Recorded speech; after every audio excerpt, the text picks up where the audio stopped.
रास्ते में दोस्तों अगर कीड़े लग रहे हैं इस तरीके से तो आप लोगों को अच्छे से फंजीसाइड या कीटनाशक का छिड़काव कर देना चाहिए। इस तरीके से अगर इस तरीके से फूल एक्सपेंड हो जाते हैं, अगर नहीं तोड़ते हैं तो दोस्तों इसमें पन्ने लगते हैं। इस तरीके से सीड पोड जो कि इनकी एनर्जी को सोखते रहते हैं, तो इन्हें भी आप ज़रूर हटाएं। अपराजिता प्लांट को दोस्तों डायरेक्ट सनलाइट में रखना है और इस नवरात्रि इस प्लांट को ज़रूर लगाएं ताकि आपके पूजा के ये सारे फूल काम आ सकें। हेलो दोस्तों, कैसे हैं आप सभी। दोस्तों आज की वीडियो में आप सबके साथ मैं शेयर करूंगी कुछ अपराजिता के केयर टिप्स और इसमें ढेरों सारे फूल पाने, इनकी देख रेख और इनको कैसे ग्रो करना है इस सीज़न में। ये सारी जानकारी इस वीडियो में आप सबके साथ शेयर करूंगी। दोस्तों जो हमारा ये अपराजिता का प्लांट है, आप लोगों को पता है अपराजिता में काफ़ी वैरायटी एंड कलर आते हैं। एक ये भी कलर है जिसमें आपको लाइट ब्लू और थोड़ा सा बीच में ना येलो कलर दिख रहा है। बहुत ही प्यारे लगते हैं देखने में ये पौधे। और ये मैं बता दूँ, इसको मैंने बीज से ग्रो किया है और इसके जो फूल थोड़े से बहुत बड़े साइज़ में आते हैं। अदर जो जितने भी अपराजिता होते हैं उनके अकॉर्डिंग ये इनके साइज़ फ्लावरिंग के देख सकते हैं, काफ़ी बड़ी होती है। और ये आई थिंक ये हाइब्रिड वैरायटी ही है, क्योंकि हाइब्रिड वैरायटी में ही ज़्यादा इस तरीके के साइज़ मिलते हैं। पत्तियां भी इनकी देख सकते हैं, पत्तियां भी इनकी थोड़ी सी डिफरेंस ही हैं और ये काफ़ी सुंदर फ्लावरिंग कर रहे हैं।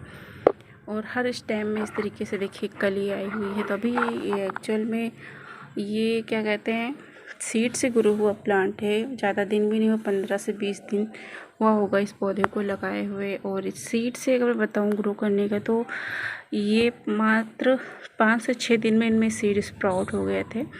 और जैसे जैसे पौधे बढ़ते गए, थोड़ा सा मैच्योर हो गया, 15-20 दिन में इस तरीके से फूल आना शुरू हो गए हैं। और दोस्तों एक चीज़ होता है, अगर फूल आते हैं अपराजिता में, अगर इससे ढेरों सारे फूल लेना है, एनर्जी वेस्ट नहीं करना है, तो इस तरीके से जो फूल आते हैं ना मुरझा जाते हैं, तो इनको हटा देना चाहिए तोड़ के। नहीं तो फिर क्या होता है, जितनी भी एनर्जी होती है वो ले लेते हैं और इसमें फिर फूल मुश्किल से आते हैं। फिलहाल तो अभी न्यू प्लांट है तो अच्छे से कलियाँ इसमें बनी रही, आप लोग देख ही सकते हैं। तो अपराजिता को अगर ढेरों सारे फूल लेने हैं तो जो कलियाँ एक्सपेंड हो जाती हैं, मुरझा जाती हैं, उन्हें हटा दें। साथ साथ में एक चीज़ और भी बताऊंगी आप सबको कि ये जो अपराजिता का प्लांट होता है ये एक शुभ प्लांट होता है। अपराजिता को इसको शंख पुष्पी बुलाते हैं। परिजात नहीं, इसको तो शंख पुष्पी, विष्णुकांता, अपराजिता और बटरपी कई एक नामों से इसको बुलाया जाता है। ये दोस्तों शुभ होने के साथ साथ में एक मेडिसिनल प्लांट भी है। इनके फूल या पत्तियां जो होती हैं, इनकी यहाँ तक की जो स्टेम होती हैं, छाल या जड़ें जो होती हैं, सब मेडिसिन के काम आती हैं। तो सबसे पहले तो यहाँ पे अगर किसी को मियादी बुखार होता है, काफ़ी दिन से उनको फीवर आ रहा है, अगर नहीं जा रहा है, तो इसकी पत्तियाँ फूलों को अगर बॉयल करके पीते हैं उस पानी को, तो बहुत जल्दी उससे राहत मिल जाती है। इनकी एक खासियत होती है। कलर की अगर मैं बात करूँ तो अपराजिता आप देख रहे हो, ये कलर है जो कि नया मैंने ऐड किया है। और ब्लू में भी आते हैं, वाइट में रहते हैं और पिंक कलर भी आता है, और थोड़ा सा जो है पर्पल कलर के भी आते हैं। पेटल की बात करूँ तो मल्टीपल पेटल और सिंगल पेटल में भी आते हैं। तो इस तरीके से इनके पेटल्स होते हैं। साथ साथ में दोस्तों अगर यहाँ बात करूँ कि इनसे हम अच्छे से फ्लावरिंग कैसे लेनी है, क्योंकि बहुत लोग तो अपराजिता के प्लांट लगाए हुए होते हैं लेकिन उसमें फूल बिल्कुल भी नहीं आता है, या आते भी हैं तो इक्का दुक्का आते हैं। तो यहाँ पे सबसे पहले बात मैं शेयर करूँगी कि अपराजिता में जो है फूल वो कम क्यों आते हैं या आते ही नहीं हैं। तो होता क्या दोस्तों, कभी कभी बहुत ही पुराना प्लांट हो जाता है, यानी कि 2 साल 3 साल पुराना प्लांट हो जाता है, तो उसमें फूल इस रीज़न से भी नहीं आते हैं। अगर हम गमले में लगा के रखते हैं तो गमले की सेम मिट्टी वैसे ही रहती है और उसमें हम कितने भी खाद पानी दें उतना असर नहीं करता है। लेकिन अगर जगह एक ही रहती है, मिट्टी गमले में अगर चेंज नहीं होती है, तब भी रीज़न हो सकता है। तो कोशिश करें आप जिस गमले में लगाते हैं उसकी मिट्टी भी चेंज करते रहें, साल में या 2 साल में एक बार। या फिर आप जैसे कि बीज से लगने वाले पौधे हैं तो आप बीज से ग्रो कर सकते हैं आसानी से। तो बीज से ग्रो करने का एक फ़ायदा होता है कि इसमें फूल बहुत ज़्यादा मात्रा में आते हैं, साथ में आपका प्लांट जो होता है ना काफ़ी हेल्दी रहता है। आप पुराने प्लांट को जो बीज से ग्रो हुए प्लांट नए प्लांट हैं उनके आप कंपेरिजन कर सकते हैं किस तरीके से उसमें फूल आते हैं। ठीक है, तो ये चीज़ यहाँ पे है। अगर ज़्यादा से ज़्यादा फूल लेना है तो कोशिश करें आप नया प्लांट बनाएं। और सबसे आसान तरीका लगाने का दोस्तों बीज है, तो बीज आपके पास होते हैं, आप बीज से इनको ग्रो कर सकते हैं। और दोस्तों नेक्स्ट टिप्स यहाँ पे ये है कि अपराजिता में से हैवी ब्लूमिंग प्लांट है। तो अपराजिता सन लविंग प्लांट भी माना जाता है। इसे जब अच्छी सी धूप मिलेगी तब आप इन्हें अच्छे से फ्लावरिंग के लिए तैयार कर सकते हैं। धूप की अगर मैं बात करूँ तो कम से कम 5-6 घंटे की धूप इनके लिए ज़रूरी होता है। परमानेंट चाहे जितने भी फ्लावरिंग प्लांट हो दोस्तों, ये ज़रूर ध्यान रखें कि उनमें 5-6 घंटे धूप ज़रूर दिखाएं। आप कितना भी हेल्दी प्लांट होगा छाया में रखे रहेंगे तो अपराजिता की अगर मैं बात करूं तो ये बिल्कुल भी ब्लूम नहीं करेंगे। जब इनको अच्छे से धूप मिलेगी 5-6 घंटे की तभी ये अच्छे से फ्लावरिंग करेंगे। तो इस चीज़ का आप ध्यान रखिए कि जब भी इनमें अच्छे से फ्लावरिंग होगी तो उनको धूप अच्छे से मिलेगी तभी होगी। इन चीज़ का आप ध्यान रखें।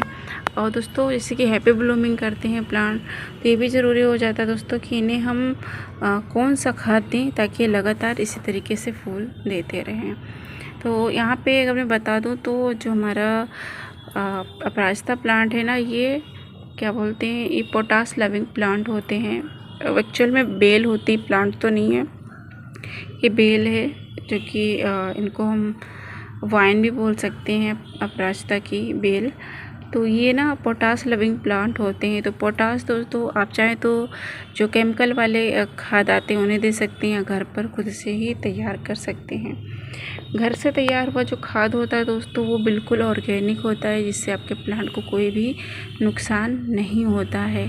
तो घर का जो पोटास है दोस्तों वो क्या हो सकता है, वो होता है केला, जो बनाना होता है नहीं, उसके जो छिलके होते हैं उसमें भरपूर मात्रा में पोटेशियम पाया जाता है, जो कि अपराजिता प्लांट के लिए काफ़ी ज़्यादातर हेल्पफुल माना जाता है।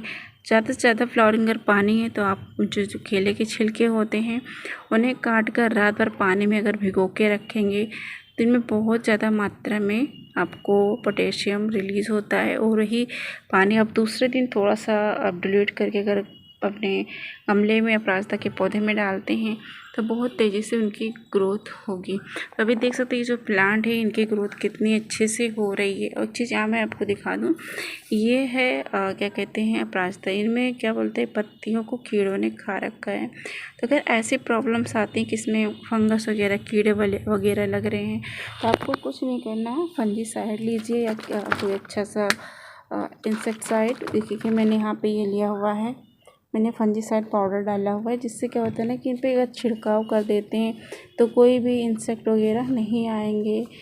जैसे कि देखिए यहाँ पे चींटियाँ रेंग रही हैं। तो चींटियाँ जो फूलों की मिठास होती है, पत्तियों की नहीं जो कोपली निकलती हैं उनमें होती है मिठास, तो उसकी वजह से आते रहते, तो पत्तियों को इस तरीके से वो कट कर देते हैं। तो इस तरीके से हम स्प्रे कर देंगे ताकि ख़राब ना हो। देखिए इस तरीके से डालेंगे तो चींटियाँ क्या कोई भी कीड़े बिल्कुल भी आपके अपराजिता के पौधे पे नहीं आएंगे, ना ही भटकेंगे। तो ये चीज़ें दोस्तों हमें ज़रूर कर लेनी चाहिए। तो ये चीज़ें जब आपको दिखे तभी करिए, अदरवाइज़ आप रहने दीजिए, क्योंकि अगर आप घर पे बच्चे हैं तो इनको छुएंगे ज़रूर, टच ज़रूर करेंगे, इसकी वजह से उनको नुकसान या हानि भी हो सकती है। तो इस तरीके के मैंने स्प्रे कर दिया है ताकि इसमें कोई भी इंसेक्टिसाइड वगैरह हो तो वो हट जाए। दूसरी बात दोस्तों यहाँ पे ये है कि अगर पत्तियाँ हो रही तो इनको आप रिमूव ज़रूर करें, यानी कटाई छटाई ज़रूर कर दें, क्योंकि अगर इस तरीके से पत्तियाँ लगी रहेंगी तो देखने में तो अच्छी बिल्कुल भी नहीं लगती हैं और साथ साथ में इनकी जो एनर्जी होती है वो भी वेस्ट हो जाती है अदर फूल लाने में या पत्तियों को ग्रोथ में।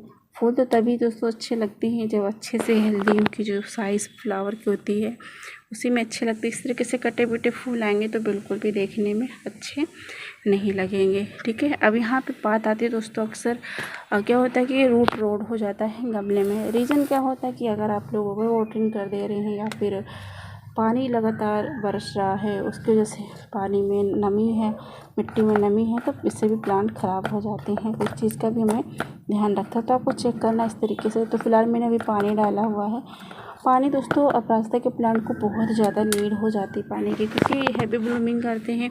तो जितने भी ज़्यादातर फ्लावरिंग करते हैं ना प्लांट, तो उसमें पानी ज़्यादा लगता है, तो इसलिए मिट्टी जल्दी सूखती। तो मैंने 10 इंच का गमला लिया है और इसी में मैंने इसमें कम से कम देख सकते हैं 5 से 6 मैंने सीड पॉट डाले थे, उसी से जर्मिनेट हुए हैं। वो सारे फूल ब्लूम कर रहे हैं। और यहाँ पे देखिए, ये देखिए सीड पॉट बन रहा है।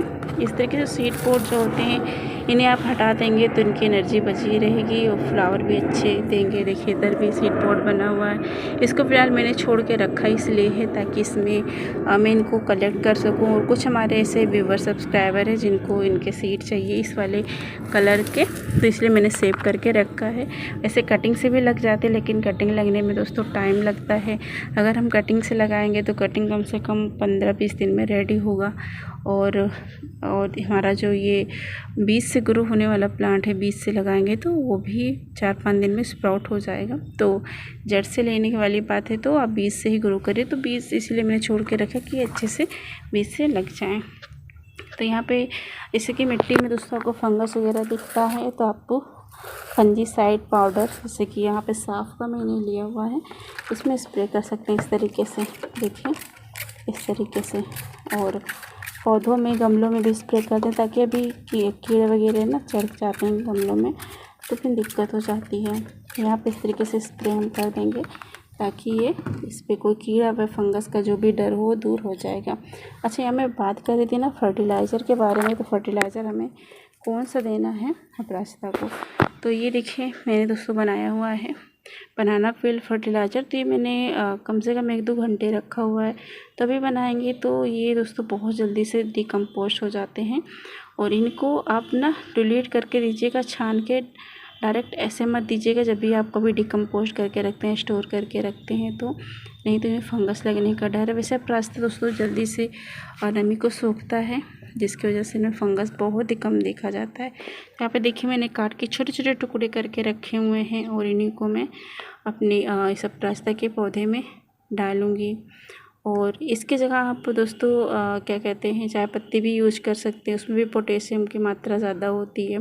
या फिर आप ग्रेन्यूल में भी जो आते हैं मार्केट से, वो भी यूज कर सकते हैं। लेकिन केले का छिलका तो बेस्ट है, फ्री में मिल ही जाएगा घर में। तो इन्हें आप ज़रूर, अगर रात भर चाहें तो भिगो कर रख सकते हैं, इससे अच्छे उसमें क्या कहते हैं ज़्यादा इनकी जो न्यूट्रिएंट्स होते हैं घुल जाते हैं। बट मैं ऐसे ही डायरेक्ट दे रही हूँ। और ये क्या कहते हैं दोस्तों, बहुत ही अच्छा फर्टिलाइज़र, ऑर्गेनिक, फ्री का बिल्कुल है।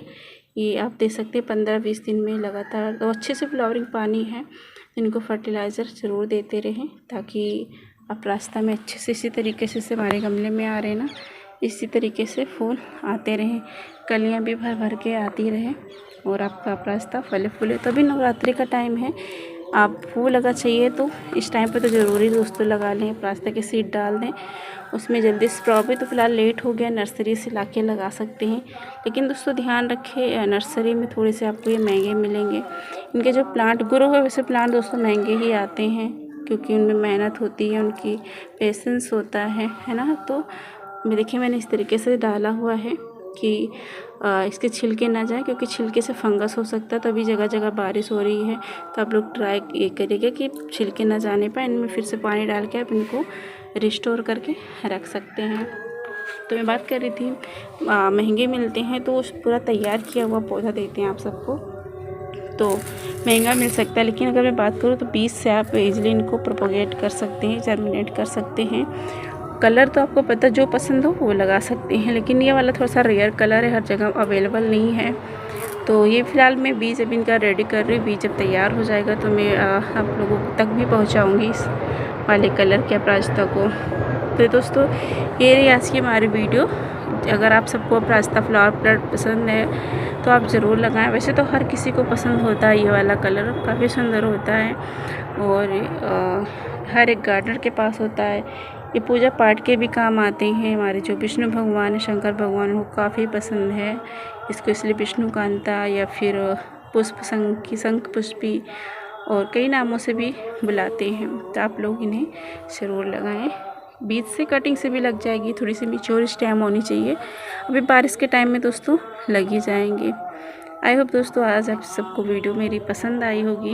वीडियो अगर पसंद आई है तो वीडियो को लाइक शेयर और चैनल पर नए हैं तो सब्सक्राइब करके ज़रूर जाइएगा। दोस्तों मैंने इसको ना एक बेल है तो बेल के लिए इसलिए मैंने यहाँ पर सपोर्ट दिया है ताकि ये फैले ना इधर उधर और ये इस टाइम इस तरीके से बना रहे। और इनकी इस तरीके जो बेल होती है ना मैं लपेट देती हूँ। तो जाते जाते ये भी आप लोगों को मैं टिप्स देते जा रही हूँ क्योंकि अगर बेल है इनको आप सपोर्ट देंगे तो और अच्छे से बढ़ेंगे, नहीं तो इधर उधर फैले रहेंगे, टेढ़ी मेढ़ी सा खा जाएंगे, देखने में बिल्कुल भी अच्छा नहीं लगेगा। तो ये भी चीज़ आप लोग ट्राई ज़रूर करिएगा। मिलते हैं दोस्तों नए वीडियो के साथ, तब तक के लिए आप सभी अपना ख्याल रखिएगा। Happy gardening.